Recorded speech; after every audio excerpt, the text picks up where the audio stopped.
Okay, filing for this year's tax, if you only look at this year's form without looking at other information, you will leave your money on the table. Okay, in the next series of videos, I'm going to give you two checklists that I'm currently using with my clients. And I call it C and C. So basically, it's carryover as well as coverage. So basically, choosing first carryover. So carryovers from last year that can actually affect this year. So don't just look at this year, look at previous year or maybe the year before. So carryover from the last year and the year before that can cut this year's tax. Okay? And of course, coverage. So basically, you need to confirm all the taxes you actually need to file are filed. So a lot of people just choose the income tax to file.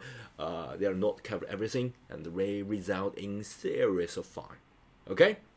So let's get started. So who this will help? Okay, so this is perfect for single member LLC owners, for freelancers who can get a lot of gigs, and anyone with a rental K1 or investment. So we'll keep it plain. Carryover. Where to find it? Well, to find it in the last year's PDF, you must got some like a digital PDFs that you just don't need to click it, print it out, and then I'm going to show you where to find it. And of course, a scope check just to make sure that nothing get missed.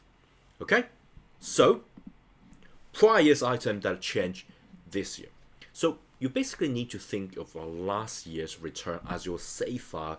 That means this can save you tax, save you money. So basically, it carry forward a value. Okay, if you ignore this carryover, you pay extra tax this year. Okay, so if you are looking at the carryover, first is to check the Schedule D, capital loss carryover. Okay, so basically that means if your investment go down, you're losing money. Come on, you're losing money. And currently, while I'm recording this video, up to $3,000 can offset the ordinary income each year. Okay, the rest carry over. So basically, you carry forward, and that loss can sort of make your income a little bit lower.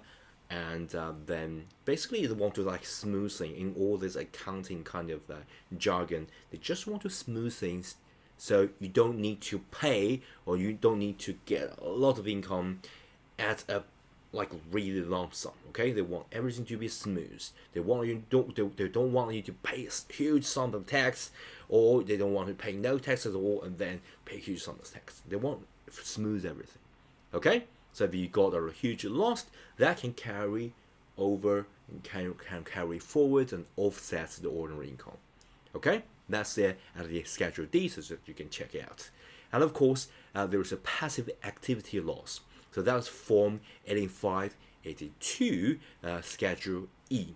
Okay, so basically, as the name suggests, it's passive activity loss. So basically, you got say rental activity, or say K1 loss. That's a passive. Okay, there's a passive income as well as a passive loss if you got like a wrong investments. Okay, so basically they can carry until you have a passive income. Okay, even though it's a passive, but it's a passive activity, and then it's a passive loss, and then loss can carry over until you actually earn money. They can carry until you have that income. Okay, so or it's continued to give you a passive activity loss, and then you finally you just dispose of it, right? You sell it, you just you get rid of it. You'll just dispose of that specific activity. Okay, that's all sort of losses from this passive activity can carry forward. Okay, and of course NOL, no. Okay, so basically that short for net operating loss. Okay, so for example, you got a business, the business loss can carry forward under the current rule while I'm recording this video. Okay, so but often limits to a percentage of the taxable income. We will talk about that because it's considered connected to the business. That's a little bit complex. Okay, so just to mention that.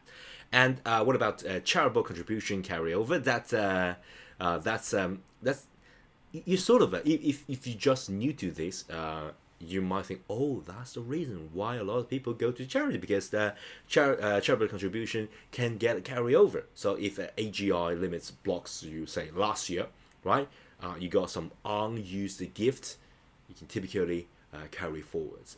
Usually, while I'm recording this video, the tax laws you can carry up to 5 years. Okay, but that really is time dependent. So we will talk about that specific in detail later. Okay, so that's the carryover checklist part 1.